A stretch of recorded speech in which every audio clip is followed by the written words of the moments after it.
Hello, you gorgeous, gorgeous humans. Welcome back if you are here from the Elite Vitality Days. And if you guys are, I love you so much.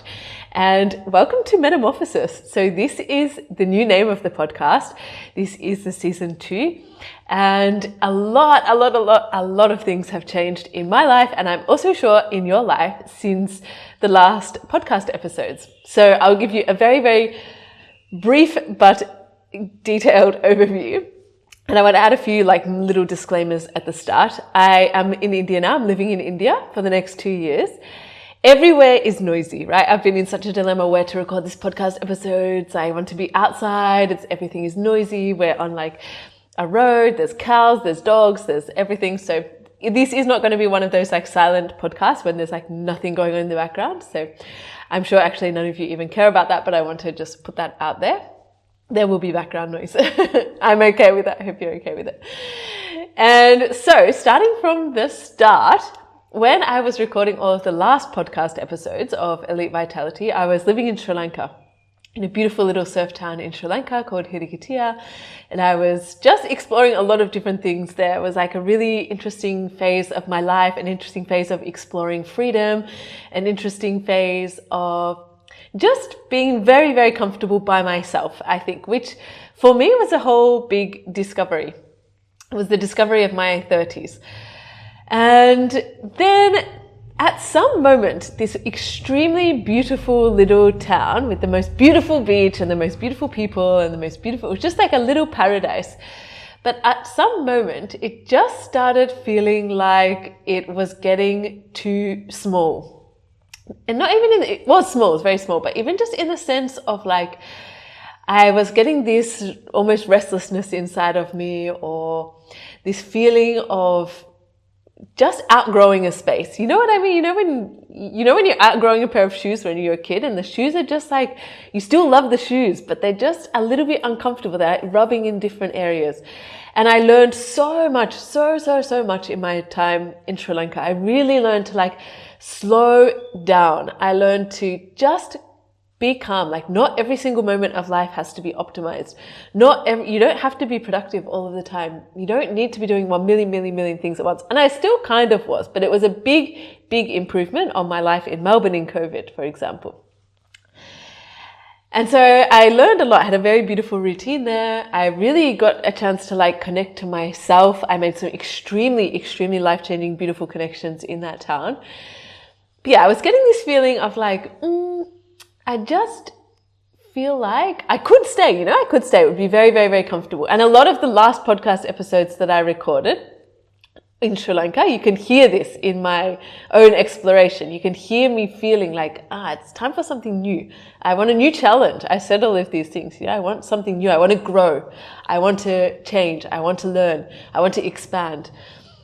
And we have to be very careful when we use those words, because we're going to get what we ask for. And I really got what I asked for. And of course, it's extraordinary.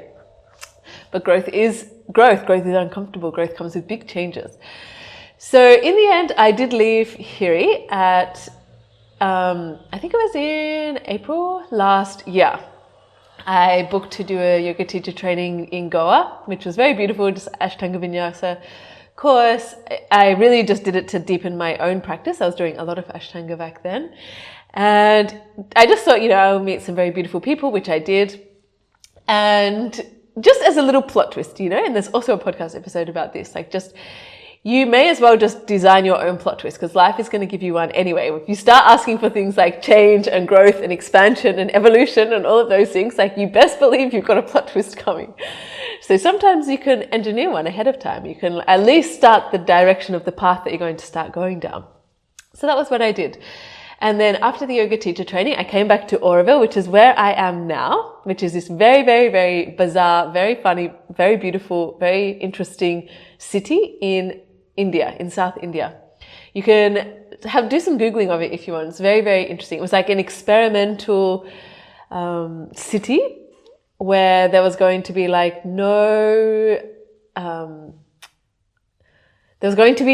no distinction between people, and everyone would all come together from all of these different parts of the world, and there would be no money, there would be no government, there would be no any of these things. It would just be a big kind of spiritual hippie commune as a big city, essentially.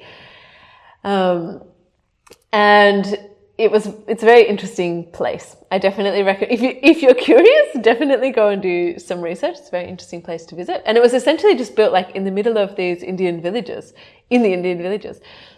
And the main people were then Sri Aurobindo and the lady they call the mother.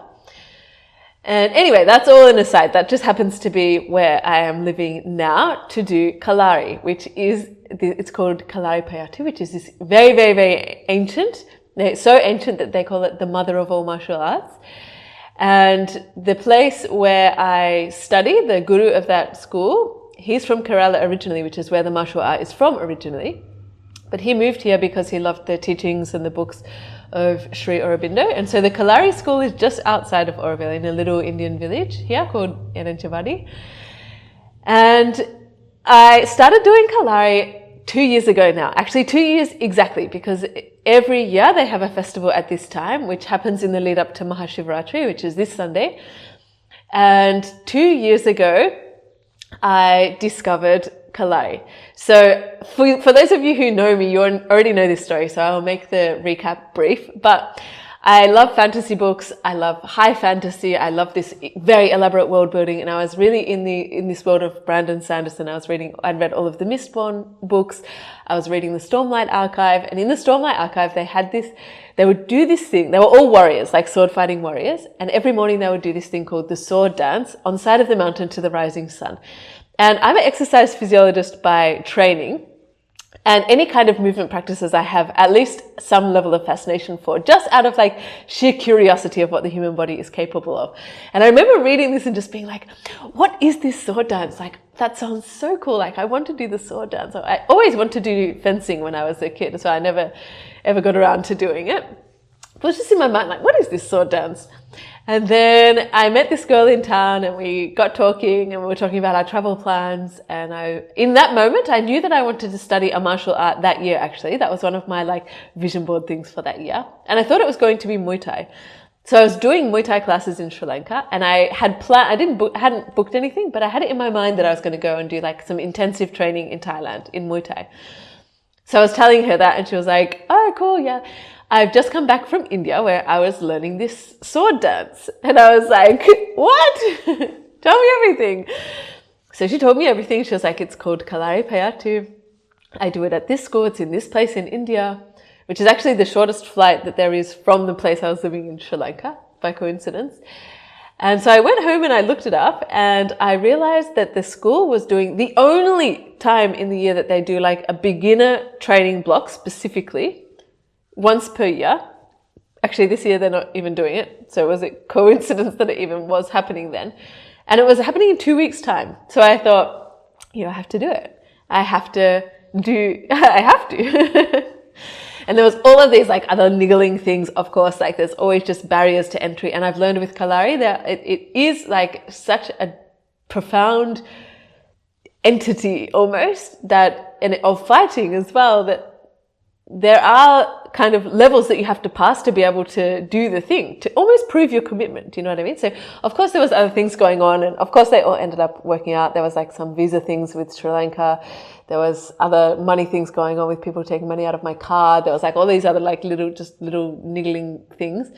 Everything ended up coming together in the end. So I did this like month intensive here in Sri Lanka, in Auroville, of Kalari. And from the very first moment that I stepped into the pit, I completely fell in love with this practice. And if you don't know anything about Kalari, go and look up for some things on YouTube. I'm going to start sharing a lot more videos as well. But it's this extremely low to the ground. In fact, it's performed in these fighting pits. And actually, just to backtrack a little bit, it was a sword fighting martial art. It was a warfare martial art, actually, before there was like modern weapons. Then when India was invaded, it became completely illegal. It was outlawed. And the gurus were like killed, if they were killed still doing it. They burned the schools. It became like very illegal and it went underground for almost 200 years, I think. And some of the masters and the gurus did keep parts of the practice alive. They say that there's only maybe 10% of it remaining of what it originally was. And of course, great risk for their own lives. And so after that, after it started coming back, it was sort of this almost like once it wasn't being used for warfare anymore, it was starting to be used almost as like gladiator style, where if my family was feuding with your family, we could each get our own like Kalari warrior that would represent us, and we would pay them and they would train, and then they would fight to the death for our honor kind of situation. And then obviously now that's not really a thing in modern life anymore. And gradually it just became more of a martial art, like just a practice, I wouldn't call it a sport per se, because it has a huge spiritual aspect to it as well. And then it traveled around the world. Like it went to China and it became Kung Fu. It became like all of these other different forms of martial art. Capoeira in Brazil is very similar as well in a lot of ways.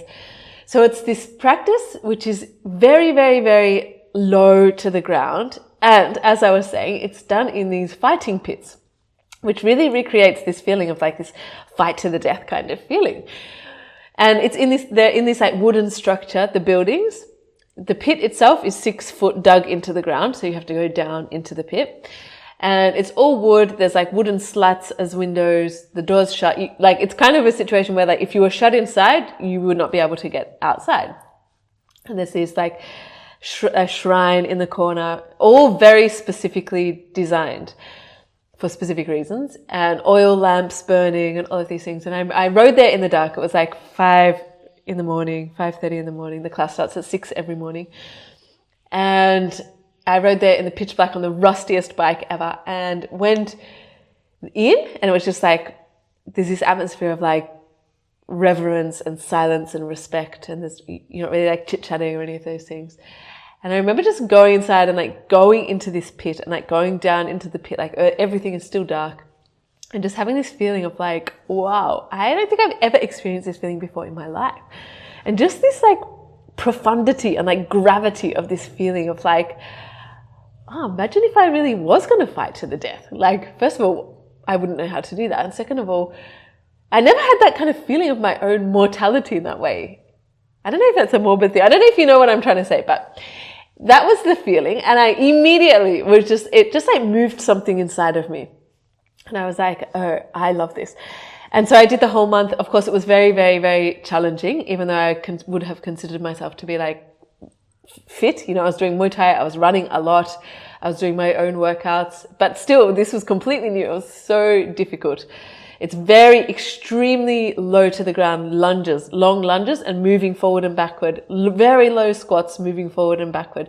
And really also like in a way that is keeping your spine horizontal to the ground, which also has its own whole philosophy as well. And there are like 4 basic stances, churas they're called. Like in any martial art, there are like basic stances which have a lot of emphasis on how your feet are on the ground, how your weight is distributed, how you're moving in and out of them. So there's 4 basic of those. There's 8 animal postures and 4 leg swings. And then there's a sequence which is a salutation to the shrine. That was basically all we learned in the whole 4 weeks. Each of the animal postures has their own like kind of movement forward and back and little patterns. And each of the leg swings has their own kind of like different way of turning and jumping and kicking and those kind of things.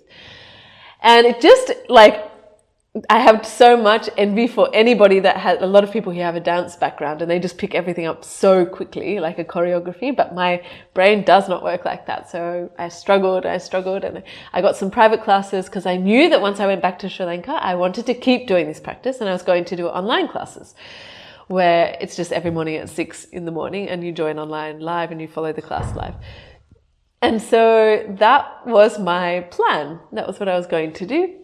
And I really threw myself at it, you know, like I was training a lot. I think I was doing all of the extra workshops of this festival. I was cycling my bike everywhere, which was like at 15 or 20 kilometers per day. Like my body was struggling. But since that moment, I really fell in love with the practice, and I've kept it up on and off, but mostly on for the last 2 years, mainly online. And then when I could come back here, I would come back for like 3 weeks, 4 weeks, 5 weeks, 6 weeks, and train in person, because nothing like compares to actually training in the pit with the teachers.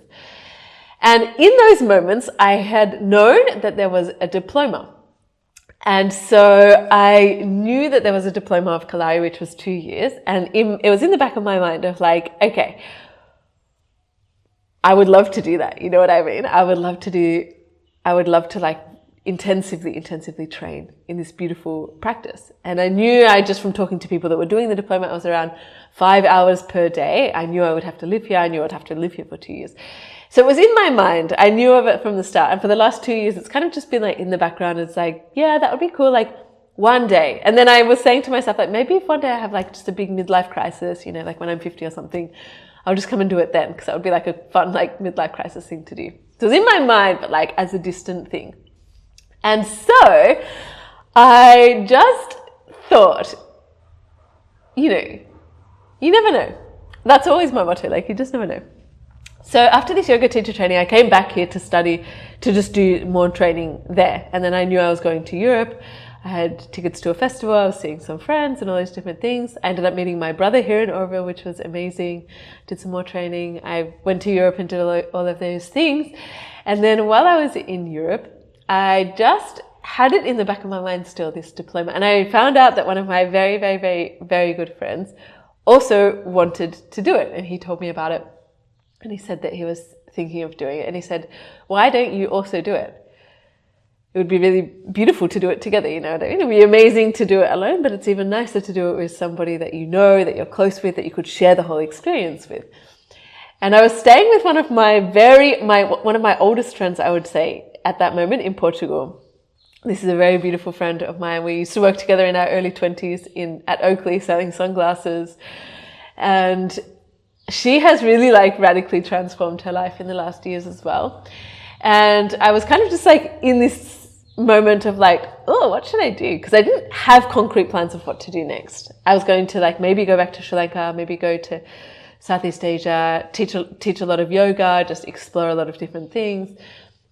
I didn't have any concrete plans. And she was like, actually, what I think would be a level up for you would be for you to actually just commit to staying somewhere for the next 2 years. You know what I mean? And like, she's like, you've obviously mastered this thing of like moving around, and you can go here and there, and you can, you know, make new friends in every place you go, and you've got this freedom thing down pat, you know, like you can navigate that well, and it doesn't make you that uncomfortable, and it's beautiful that you've got that as a skill. But she was like, actually, what I think would be your next level is not like creating more freedom for yourself and being more like, oh, just see what happens. Like, let's just go here and there, and like, I'll just see what happens and just, you know, whatever, follow along. She was like, actually, I think you would discover some very extraordinary things about yourself to just commit to staying in one place for 2 years and know that that's what you're going to do, and know that you're going to work your ass off. Like, you're going to train so hard. She's like, I can't even imagine how hard you're going to train to be training 5 hours a day. Like, that's a huge commitment. But imagine. And I really trusted what she had said, because she had just been living in the Netherlands for 2 years, working with this company, making this very, very, very specific niche musical instrument, but like also like working her butt off, like working so hard to like hone this craft. And it really changed her as a person, really like created something extraordinary in her. So I had a lot of respect for her. I really respected what she was telling me. She also knows me extremely well, and she was like, yeah, you know, this would be it. And she really encouraged me to seriously think about it. And so here I am. So I thought like, yeah, that would be a really fun thing to do. Like, that would be a very extremely challenging thing to do. And just this moment of decision of, you know, wanting it but kind of not, and like loving the idea of it but not loving the idea of the commitment. And this is not a tropical beach. There is a beach nearby. It's not not the most beautiful beach. It's definitely not Hiri Beach in Sri Lanka. Everything is red dust here, which has its own beauty. But it's a very different place than like a place I would choose to live. In fact, when I would come here from Sri Lanka, this was quite an uncomfortable place, and I was always extremely relieved to be going back to the beach afterwards. I could hear the ocean from everywhere in my life in Sri Lanka. I can't hear the ocean at all here, unless I like specifically go to the beach. So there was just this moment of like, ugh, like I want to, but like, ugh, it's such a big commitment, you know, like what if I can't do it? What if I don't want to stay there for 2 years? What if at some moment I want to leave? What if, you know, what if I change my mind? What if something more shiny object comes along? And then I had just this big dilemma with myself, you know, like what would it be like to actually commit? And then this friend had spoken to the guru of the school, Guruji, and he said, look, my only request of people doing the diploma is that they do their utmost best at all costs to come to every single class. And when he told me that, I just thought, that's insane, you know, like every single class means every single day. It means not one single day off for 2 years. And 5 hours training in the day, in the weekdays, and then 2 hours each weekend morning. It also means never sleeping in past 5 o'clock in the morning. And that's the sleep in on the weekend. The weekdays is 4. So that's an even bigger commitment, you know what I mean? So it's just this thing, it was this thing in my mind of like, could I really do that? And like, is it good to push your body that much? Is it good to push your mind that much? But I really have this thing of like, what if you just experiment with yourself? You know what I mean? Like we can't just take things at face value of what people tell us. We can't just, like I can know if my body is capable of that because I can know my body well enough to listen to it and to test it and see.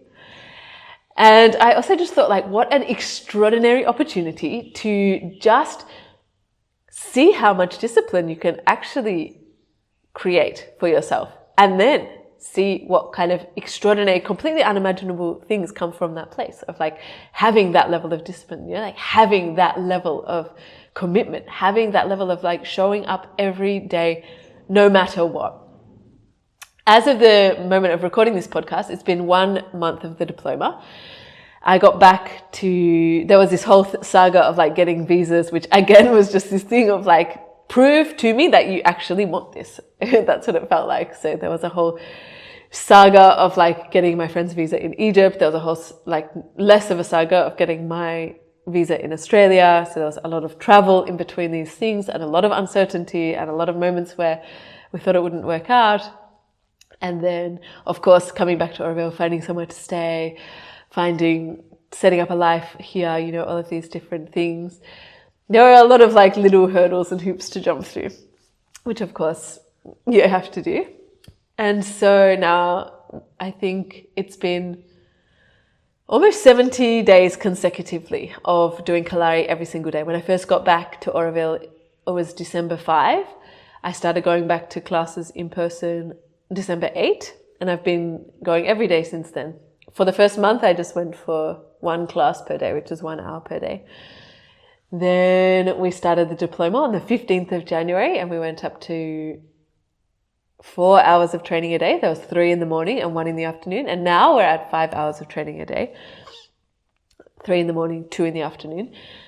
And it is a lot. It is a lot. And it's been a month now, so I can test a lot of things. A lot of things are changing in my body, like extraordinary amount of just becoming I feel very, very, very strong. I'm getting very lean without trying, I'm learning a lot about fueling my body properly and like what it actually costs in terms of energy to be doing the practice. And it's actually not even summer here yet. Like this is cold by Oroville standards. So there's going to be a lot more heat, a lot more sweating, a lot more just demand on the body system. So that's what I'm doing now. This is the journey of the next 2 years. And this is it, you know, I'm fully committed to going every day, no matter what. And just, even if it's just to go and just do the warm up, you know what I mean? Like, even if that's the only thing I can do, but to really explore what it means to say you're going to do something every day and actually do it. And a lot of my podcast episodes in the past have been exploring these kind of things, which is another interesting thing because you will live what you say. It's so interesting. In fact, there was an episode I recorded and actually I started this podcast in Oroville doing Kalari. So this just feels like beautiful, like spirals of confirmation. But there was one podcast episode where I thought I recorded it and I was like, there are versions of you in the future just waiting for you to choose them. And I specifically spoke about this like Royal Enfield Ray. And I was like, she would be such a badass. Like she drives a motorbike. In my podcast, like in my vision at that moment, it would be like a Royal Enfield, like a dark green, olive green colored one. I would be living in here in India, like doing the Kalari diploma, like learning how to fight with daggers, all of these different things. And I am that person now, I imagined that person then. I am living this life now. Like I don't have a green Royal Enfield yet, but I did learn to ride a motorbike. I have a very cool, like black motorbike that I drive. I am doing the Kalari diploma. I am sparring. We've started with sticks before we go to the metal weapons. But there will be daggers, So it just goes to show, like, we get to imagine these versions of ourselves and we get to create them. We get to live them. We get to know who they are, connect to them and just work backwards, And of course, there's going to be so many hurdles along the way. Of course, it's like you can decide that you're going to do the Kalari diploma in India. And then, of course, it's like, okay, how are you going to get a visa? Where are you going to live? What are you going to do? Who are you going to do it with? How are you going to support yourself? How are you going to make sure that your body can actually do that?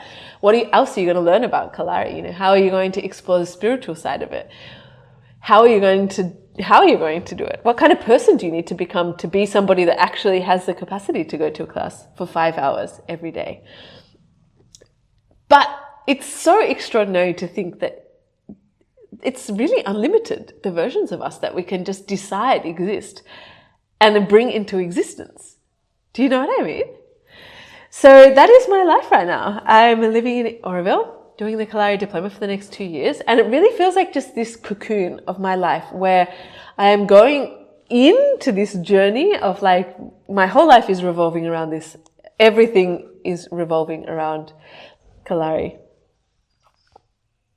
And it's such a journey of like turning inside myself. And like, of course, like the guru said on our initiation day, like the practice itself is extremely dynamic, it's extremely alive. And like, it's working a lot with just the energy of Shakti.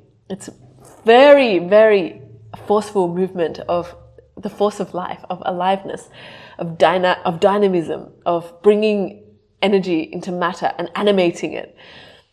And with this, and with the breath, and with the patterns, and with coming every single day and doing these things, it unblocks a lot of things in your body. And this, of course, is linked to like all of the yogic philosophy, all of the energy meridians in acupuncture, like all of these ancient philosophies all have the same kind of things in common. But like energy channels in the body that we're manipulating or influencing with our breath, with movement, with our prana, with our life force. And moving through blockages, unblocking areas that are trapped, unblocking stagnant emotions in places, creating movement and flow where maybe there wasn't any, And then, of course, like with the chakras and the physiological structures of the chakras as well, which, of course, they are all at the intersection of like a lot of different nerve and blood vessels, not by coincidence at all. And so, of course, the physical practice is like moving these things and adjusting them and changing them and shaping them and changing, transforming. And that, of course, comes with like a lot of different things as well, like confronting things about myself, confronting different parts of like my being, like parts of just all of the things about yourself that you thought you never had to address, or that you would be able to get away with hiding, whether it's physical or emotional or spiritual, any of these things. Like, it's just a practice of opening up all of these things, opening up everything and letting things move through, letting things create space, letting things come to the surface, letting things kind of be agitated enough to come to the surface to then be able to send them on their way. Yeah, it's a process of purification. So the first month really has been like that, I would say. It's been very, very, very, very confronting in the most beautiful ways. Confronting because how can we know what we have to work with unless we look at it, How can we know our demons unless we go into the pit and face them every single morning, because we don't necessarily want to wake up at 4 o'clock and go to class while it's dark in the morning. So that is where I am at. I'm bringing you guys along for the journey. This is a whole process of my own metamorphosis. And it's an invitation for your own metamorphosis, you know, because yours is just waiting for you to choose it. You're probably already on the path, you know. And like I've just proven to my own self, you get to just make it happen. You get to decide. You get to imagine a version of you and you get to create them. You get to do what it takes to become that person. You get to live that life. You get to learn to ride a motorbike in India and learn how to fight with daggers if you want to. Like your version probably looks different than mine, but you could also come to India and do my version if you want. So here's to our collective metamorphosis. This is it. You know, I'm here for you. I'm sharing all of my journey on my social media channels. I'm bringing you along for the ride because I just think the more of us, the better. You know, the more we can be supported in growth and evolution and change and transformation, the more we lift everyone around us. And that's the beauty of it, you know. So here's to our collective metamorphosis, and I'm so delighted to have you here.